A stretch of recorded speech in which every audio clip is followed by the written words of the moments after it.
Muy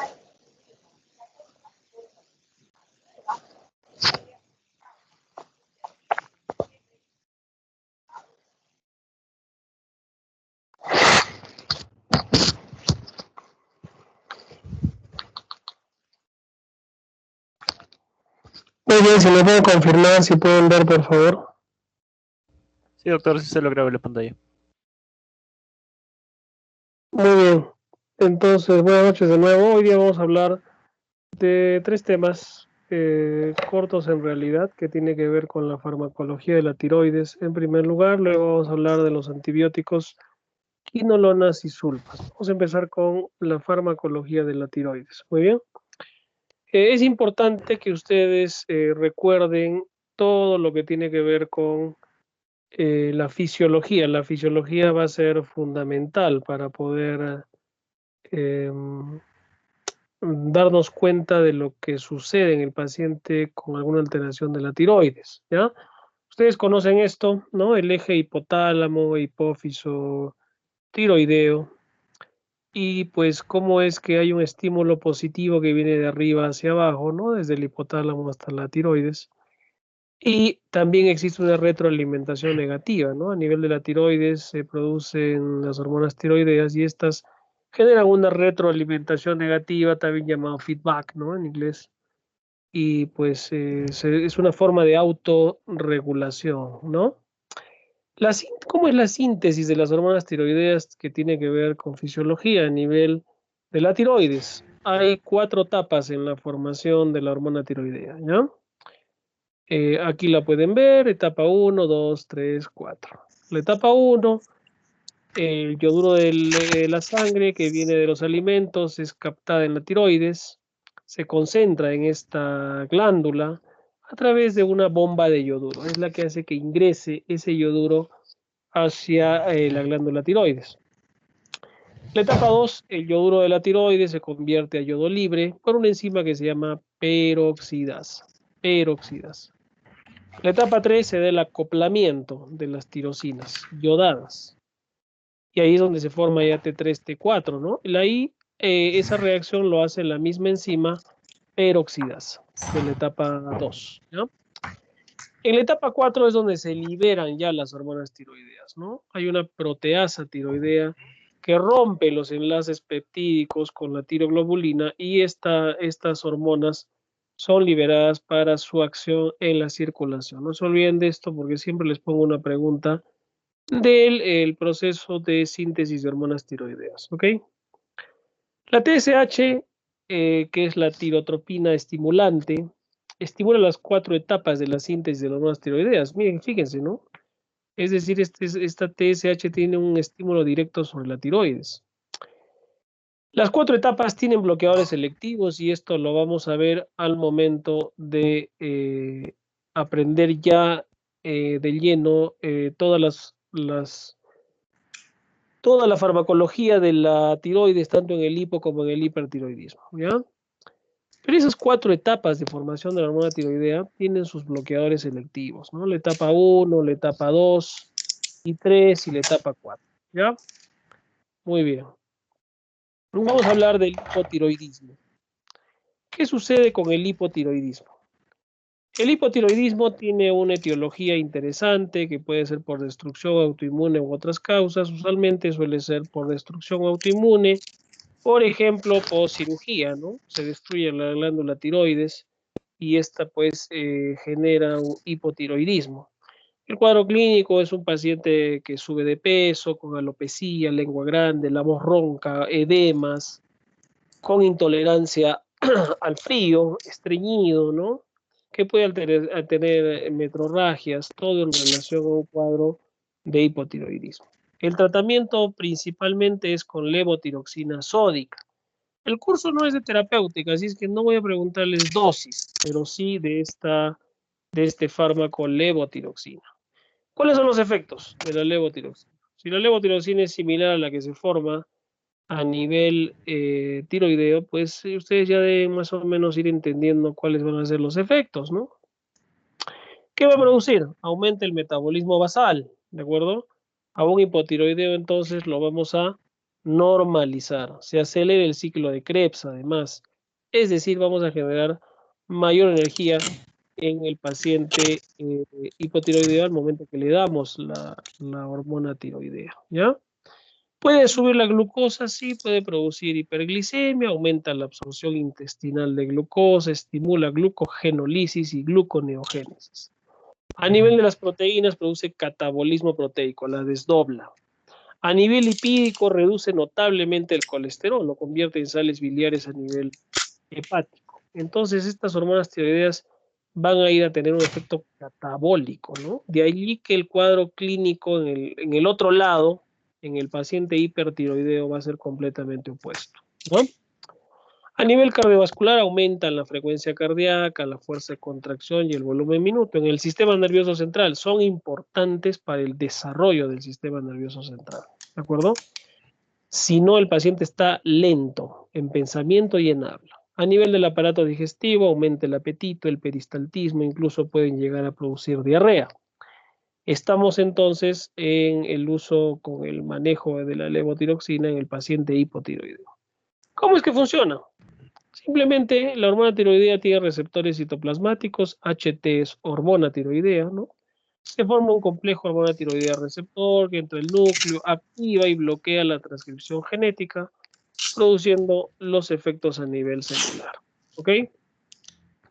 En cuanto a su farmacocinética, la levotiroxina se absorbe bien por vía oral, no se destruye felizmente, sin embargo, hay que usarlo por vía oral en dosis muy pequeñas, las dosis son microgramos, y por ser microgramos debe darse en ayunas para que no se mezcle con los alimentos y se pierda, ¿de acuerdo? De tal forma que lo que va a llegar a sangre no va a ser mucho, son microgramos, ¿no?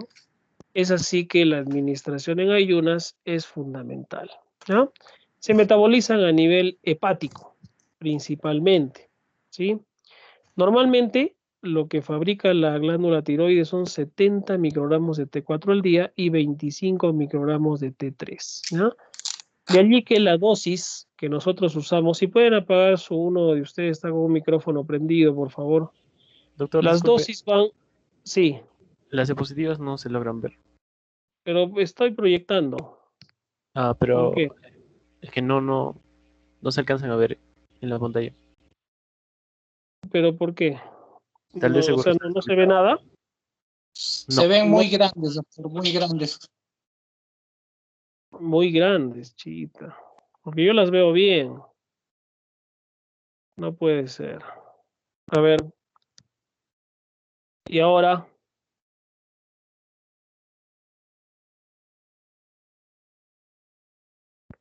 ahora ¿cómo se ven?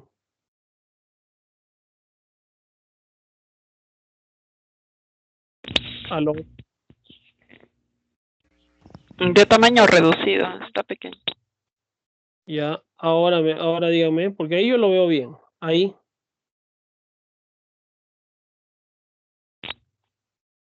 Sí, está bien, doctor. ya, muy bien. Entonces, el fármaco comercial es el Eutirox, que viene desde 25, 50, 75, 100, 125, hasta 150 microgramos. Son dosis que pueden elevarse progresivamente, ya cuando hagamos terapéutica vamos a aprender eso, ahora estamos enfocándonos en el fármaco en sí, ¿no? Los efectos adversos, pues puedes llevarlo al paciente al otro lado, ¿no? Al hipertiroidismo. Es rara la alergia porque es idéntica a la hormona tiroidea natural, ¿no? ¿Cuáles son las indicaciones? Tratamiento del hipotiroidismo, tanto del niño como en el adulto, y este tratamiento es pues, permanente, ¿ok? ¿Qué pasa en el polo opuesto, en el hipertiroidismo? Tiene un paciente más bien adelgazado, con diarreas, con intolerancia al calor, con exoftalmos, taquicárdico, con temblor en las manos, ¿no? O sea, un paciente completamente diferente, ¿no? Al primero que habíamos visto, ¿no? Su etiología principal hay que tener en cuenta la edad, un paciente joven, sobre todo jóvenes mujeres, la enfermedad de Graves, ¿no? Que tiene que ver con exoftalmos y la presencia de bocio, una tiroides grande, y en pacientes de tercera edad, los bolsios multinodulares como los adenomas para tener en cuenta las etiologías por la edad, ¿no? En la tirotoxicosis, que es el aumento de hormona tiroidea terriblemente, pues vamos a tener todo el cuadro clínico como el que hemos comentado. ¿Cuáles son las drogas antitiroideas? Porque tenemos que bloquear esa hormona tiroidea, ¿no? Tenemos que evitar que esa hormona tiroidea le haga ese efecto de tirotoxicosis al paciente que es dañino. Tenemos las tiourias y el yodo.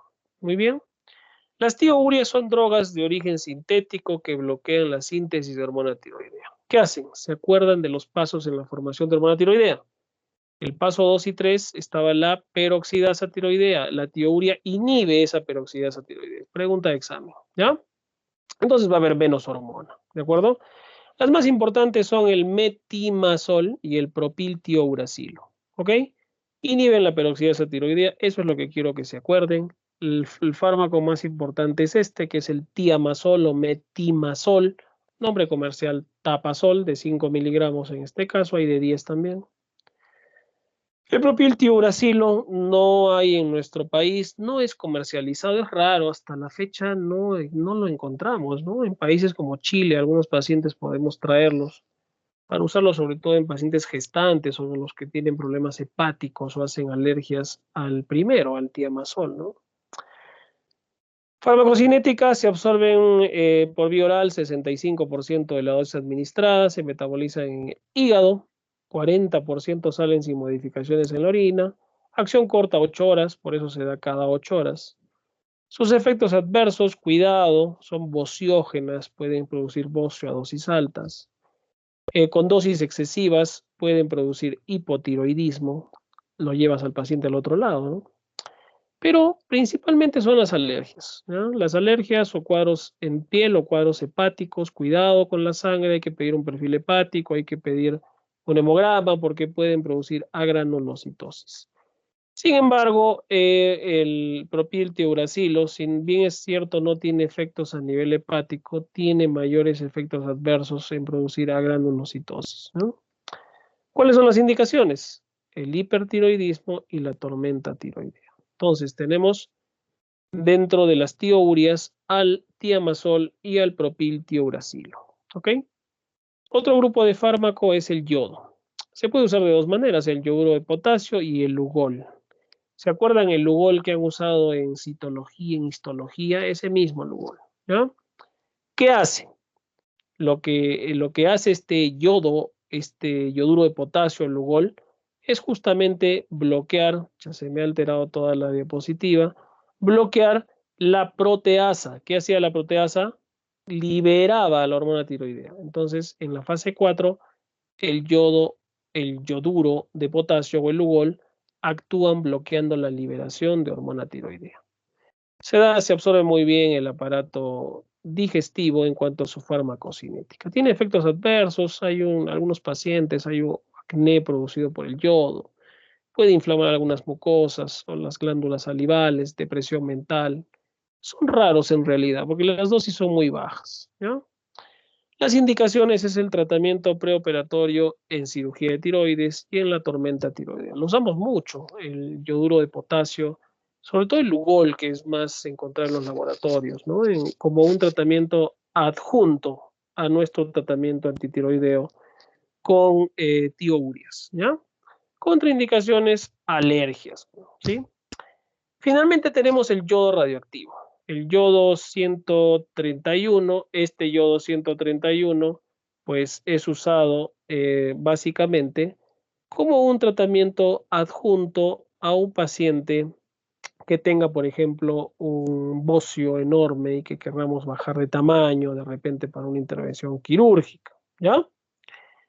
El yodo 131, como les decía, es el más usado, se usa en tratamiento definitivo, una tiroides muy grande, el yodo la quema, llevamos al paciente a hipotiroidismo y pues podemos reemplazar esa falta de hormona tiroidea con levotiroxina. Es más fácil tratar un hipotiroidismo porque das terapia de reemplazo hormonal, contrario al hipertiroidismo donde tienes que destruir, bloquear la hormona tiroidea con fármacos que son potencialmente tóxicos, ¿de acuerdo? Vamos a hacer un break de 3 minutos, por favor. E inmediatamente seguimos con la siguiente clase. Les voy a hacer 2 preguntas al regreso, ¿ya? 3 minutos.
Buenas noches, ahora sí, perdón, estaba con el micrófono apagado. Entonces yo quiero hacerles dos preguntas que van a ir en el examen, ¿ya? Uno, ¿cuál es la fase de la formación de la hormona tiroidea donde se liberan y qué enzima actúa?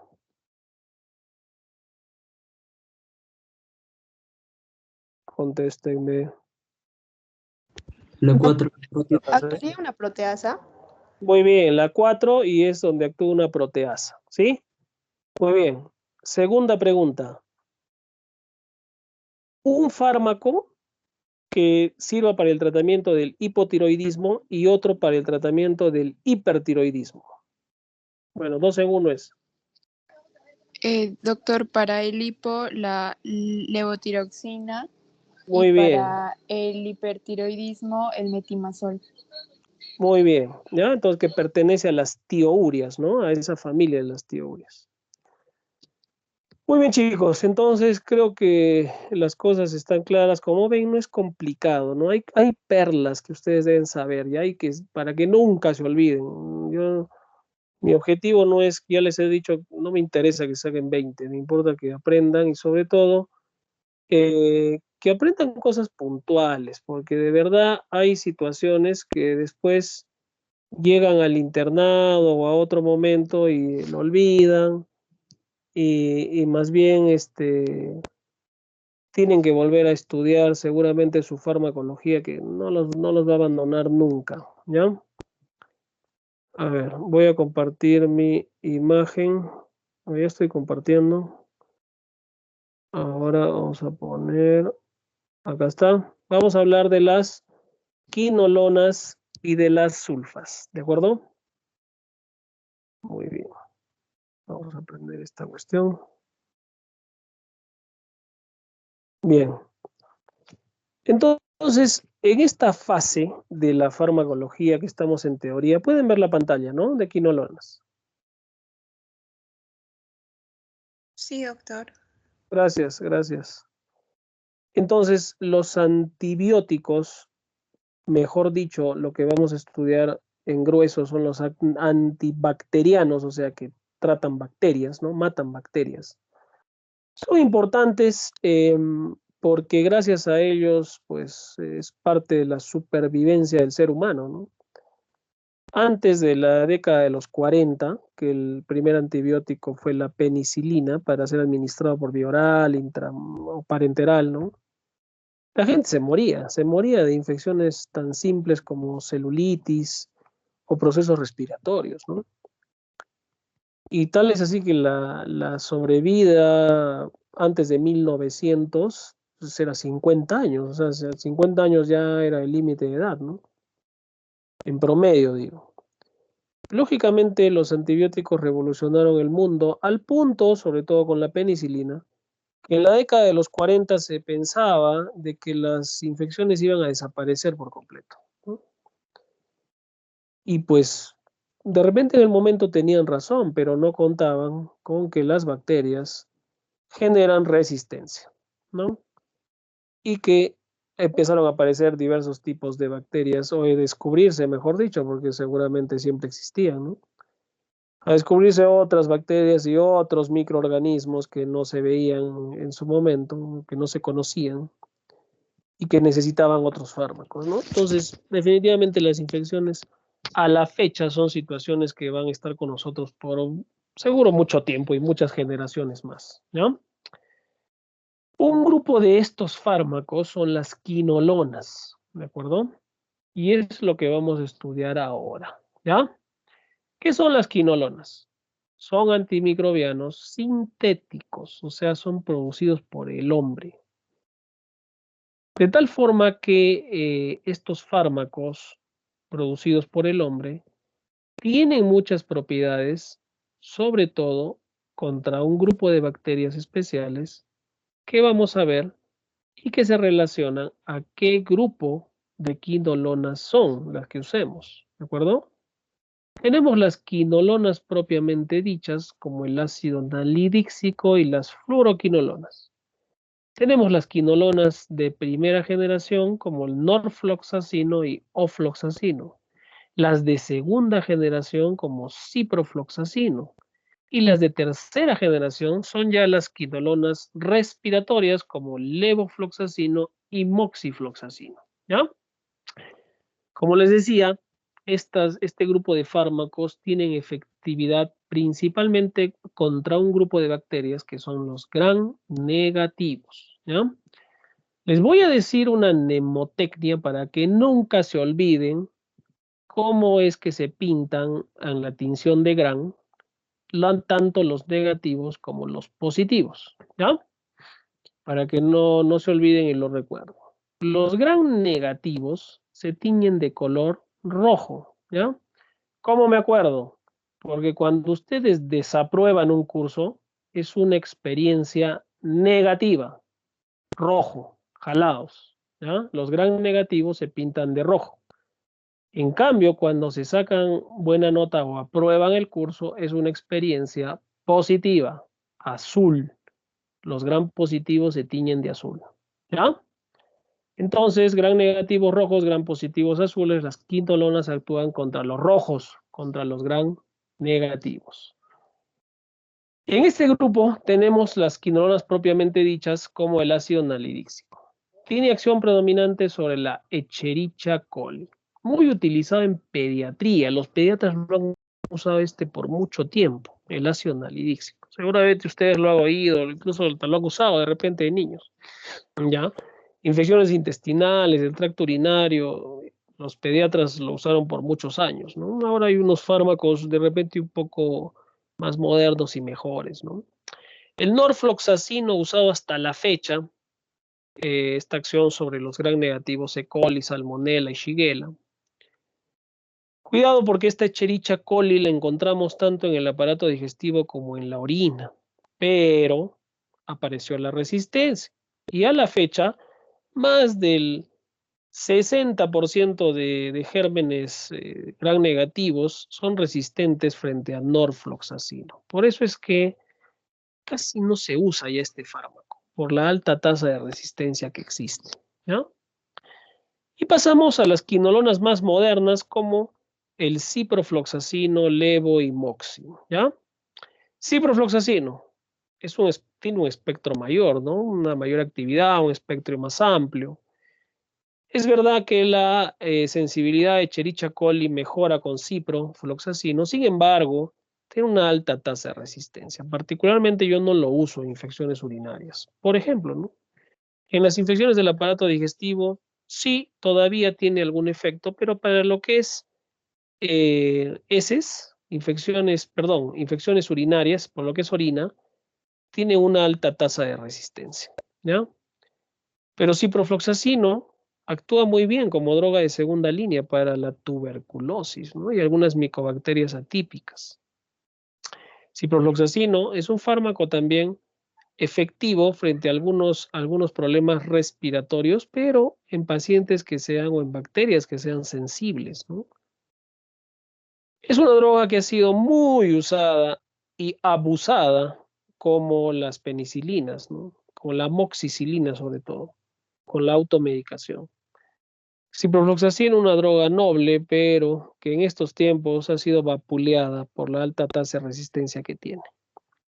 Todavía lo usamos, lamentablemente la usamos más porque es barata y está disponible en todos los centros de salud, MINSA, de salud, etcétera, pero que ha perdido peso desde el punto de vista terapéutico frente a gérmenes gram negativos en general.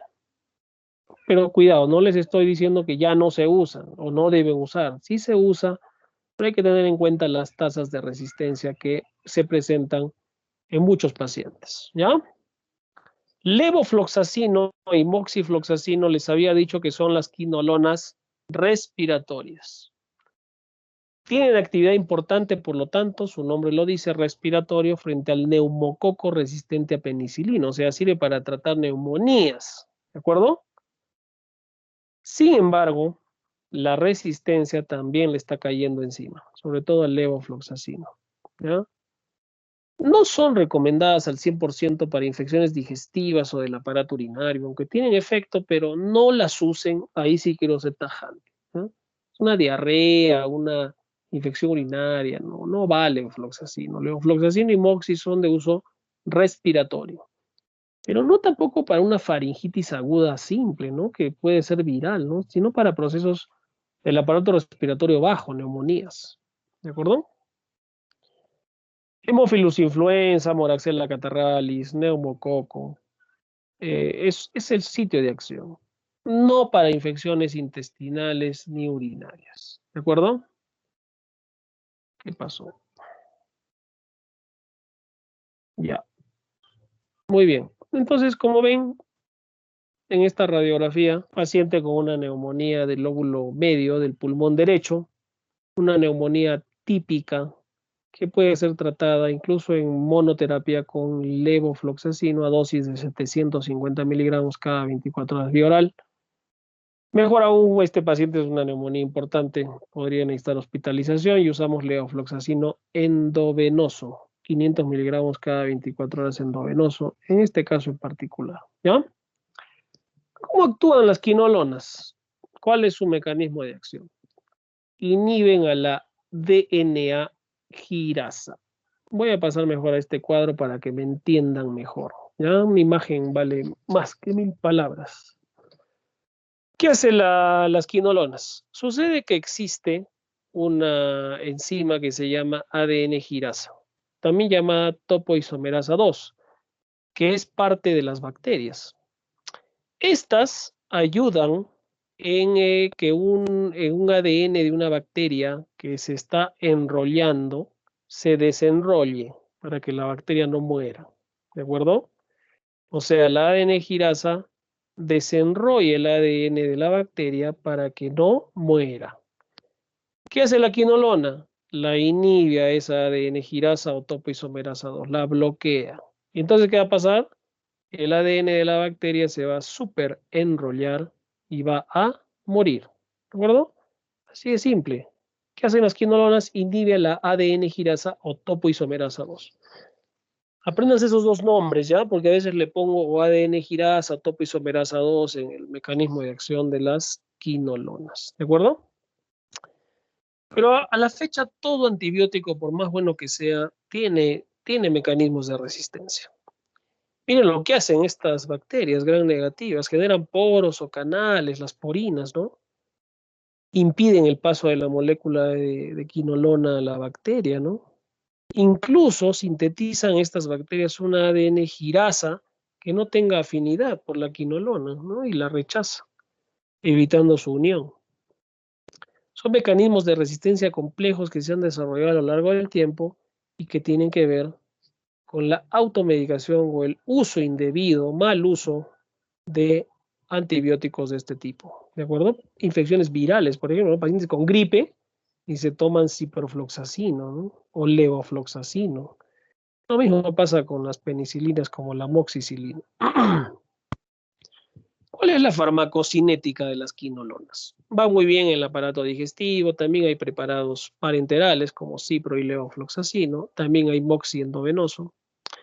Se distribuye bien en el organismo a varias concentraciones, ¿no? Hemos dicho ya el ciprofloxacino, los de primera generación, van bien a la luz intestinal y a la vía urinaria, sin embargo, tienen alta tasa de resistencia. ¿De acuerdo? Las de tercera generación, como levofloxacino, segunda y tercera, levo y moxifloxacino, pues van mejor hacia el aparato respiratorio. 50% tienen metabolismo hepático y el otro 50% sale intacto en orina, sin alteraciones, ¿no? Esto, pues esto del metabolismo nos va a llevar al uso adecuado con los tiempos, ¿no? Por ejemplo, el ácido analítico se debe dar cada 6 horas, el norfloxacino y ciprofloxacino cada 12, y las de tercera como moxifloxacino y levofloxacino son en monodosis cada 24 horas. ¿Cuáles son los efectos adversos de las quinolonas? Pueden producir lesión en el estómago, náuseas, vómitos. Cuidado con la luz solar, ¿ya? Cuando damos quinolonas, debemos recomendar al paciente que no esté en el sol, porque puede haber fotosensibilidad, reacciones de fotosensibilidad, ¿no? En ratas dan artropatías, se hicieron muchos estudios, por eso su uso en niños no está recomendado. Sin embargo, algunos pediatras a la fecha dicen que sí se podría usar quinolonas en niños, siempre y cuando el beneficio sea mayor al riesgo. En el caso que un paciente, por ejemplo, un niño tenga una bacteria sensible solo a quinolonas, pues hay que usarla, ¿no? Y también advierten que el riesgo de artropatía o lesión del cartílago de crecimiento, que es lo que se decía, puede ser menor en los niños por las dosis que se usan, ¿ya? Se ha estado hablando también, se habla mucho sobre la ruptura del tendón de Aquiles, en el caso de las quinolonas de segunda, tercera generación principalmente, pero el uso por uso prolongado, mucho tiempo, más de un mes de quinolonas continuas, ¿no? Sin embargo, el ácido nalidíxico no tiene este efecto adverso y es el que más se utiliza en niños, ahora cada vez menos, pero todavía hay pediatras que lo indican, ¿no? ¿Cuáles son las indicaciones de las quinolonas? Creo que ya las hemos dicho, ¿no?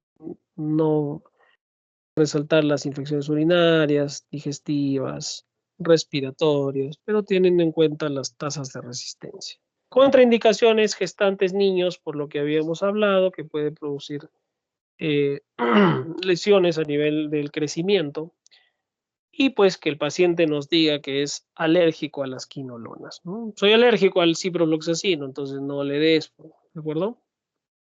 Muy bien. A continuación vamos a hablar de las sulfas y principalmente del cotrimoxazol, ¿de acuerdo? El cotrimoxazol, otra familia de antibacterianos, no es más que una asociación de drogas. O sea, hay dos drogas inmersas en este cotrimoxazol. ¿Cuáles son? El trimetoprim y el sulfametoxazol. ¿De acuerdo? Trimetoprim y sulfametoxazol. Estos fármacos se han tenido que unir para tener un apoyo entre ellos y mejor eficacia antimicrobiana, ¿ya? ¿Por qué? Miren, las sulfas por sí solas, cuando solo se usaba sulfas, son bacteriostáticas, no matan a la bacteria, no son bactericidas. Sin embargo, al combinarse con la sulfametoxazol con el trimetoprim, pues sí tenemos efectos bactericidas. O sea, que se sinergizan en su utilidad, ¿ya? La Escherichia coli es solo 30% sensible, no deben usarla, de verdad que no. Es efectiva también contra meningococo, estreptococo beta hemolítico y los neumococos sensibles a penicilinas, que son pocos en el Perú. El neumococo que produce neumonía es 70% resistente a las penicilinas.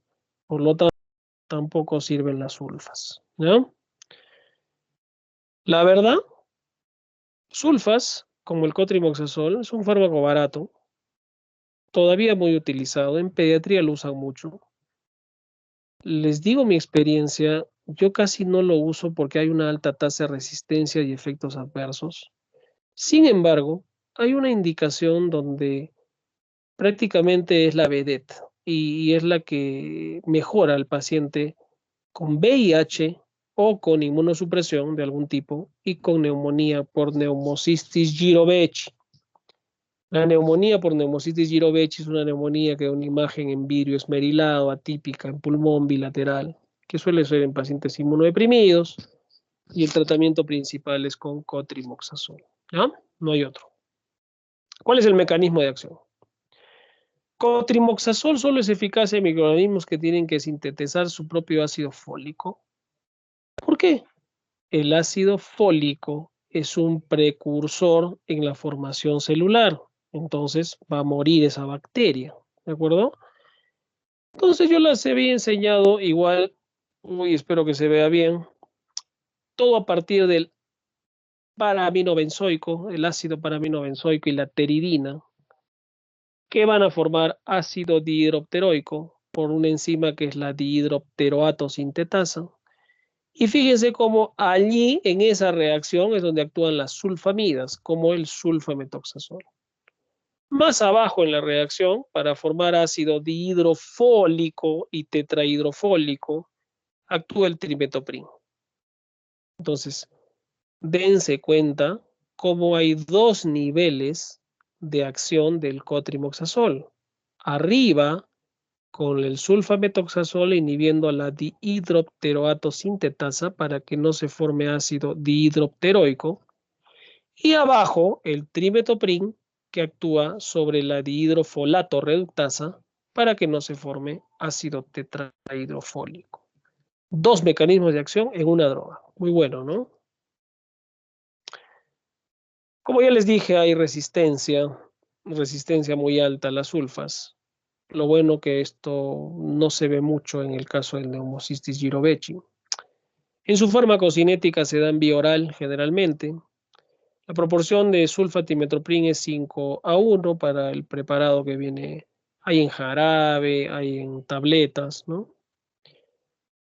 2 horas después que lo administras, llega a una concentración plasmática máxima con un tiempo de vida media de 11 horas. Por eso se da cada 12 horas, ¿ya? 2 veces al día. ¿Sí? Se distribuye muy bien, incluso pasa la barrera hematoencefálica, pero no llega bien al líquido cefalorraquídeo, no es una buena droga para infecciones del sistema nervioso central. En cuanto a su metabolismo, son dos drogas diferentes, se metabolizan de manera independiente, ¿ya? Las sulfas, 70-80% se conjugan en el hígado, con el ácido acético se produce una acetilación, y el timetoprim en 40% en el hígado, y en la orina, por lo tanto, va a haber más trimetoprim activo que sulfa. ¿De acuerdo? Hay más metabolismo a nivel hepático de la sulfa. Como les dije, esta combinación, por sus tiempos de vida media de 11 y 10 horas respectivamente de sulfa y trimetoprim, se da cada 12 horas. Se da bioral, a cualquier edad, se usa mucho en niños, ¿ya? ¿Cuáles son los efectos adversos? O sea, ¿qué es el problema con este fármaco que es muy querido y odiado a la vez porque es muy barato, es efectivo? Hay zonas, por ejemplo, cuando ustedes vayan a sus serums, donde los pacientes nunca han tomado antibióticos, ¿no? Entonces tú llegas con una sulfa y curas cualquier infección, ¿no? En cambio, en la ciudad, todo el mundo se ha tomado alguna vez el famoso Bactrim, ¿no? Y hay tasas de resistencia muy altas. ¿Cuáles son los efectos adversos? Tóxicos e irritativos, náuseas, vómitos, hipersensibilidad. Este es el que no me gusta. Pueden producir dermatitis alérgicas, eczemas, urticarias y el temible Stevens-Johnson. Esto es lo peor que puede suceder porque es un cuadro de destrucción de la piel, donde se producen unas flictenas, unas ampollas gigantes y destrucción que puede llevar a la muerte.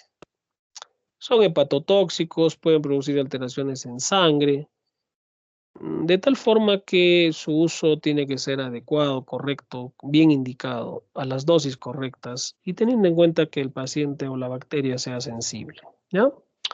¿Cuáles son las indicaciones? Infecciones urinarias, intestinales, cuidado con la resistencia, sobre todo donde estén.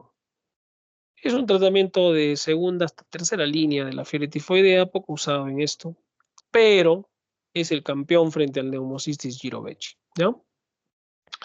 Hay preparados de cotrimoxazol para administración intravenosa inclusive, ¿de acuerdo?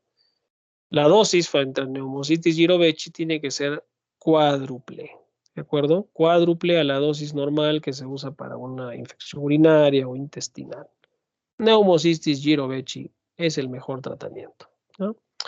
En esta radiografía ustedes pueden ver una infección por neumocitis girovecii, donde ambos pulmones están comprometidos y da una imagen como de vidrio deslustrado, ¿no? O esmerilado también se dice. El COVID produce también imágenes similares en radiografía, pero claro, eso es por un virus, ¿no? Entonces, les voy a hacer dos preguntas, una de quinolonas y una de sulfas, ¿ya?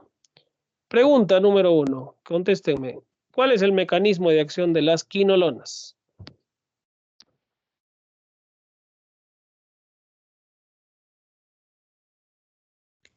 ¿Va a inhibir el ADN girasa? Muy bien, inhiben la enzima ADN girasa, que también se llama topo La topo isomerasa isomerasa 2. 2. Muy bien, ¿no? Y terminemos. ¿Y qué hace la de ADN girasa? ¿Cuál es su acción? ¿Por qué hay que inhibirla? Desenrolla el ADN. Muy bien, ¿no? Entonces, si no se desenrolla, pues la bacteria muere, ¿ya? Segunda pregunta. ¿Cuál es el mecanismo de acción del cotrimoxazol?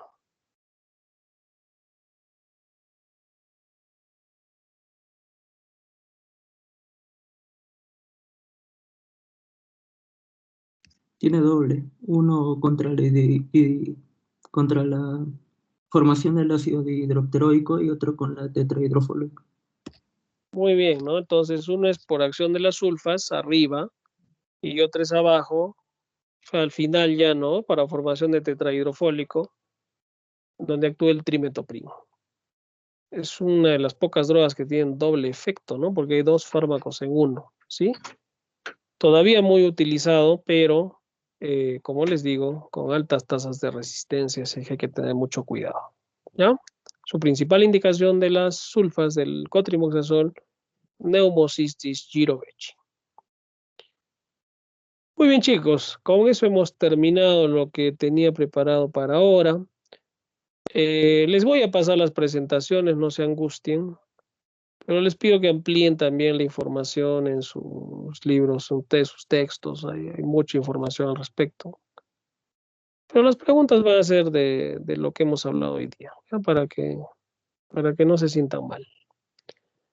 Muy bien, con eso hemos terminado. Los felicito a los que hayan estado escuchando y a los que no, escuchen la próxima, pues.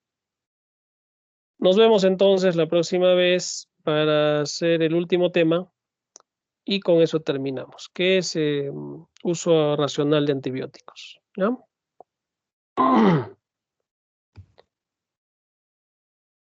Buenas noches entonces, chicos. Muchas gracias por su atención.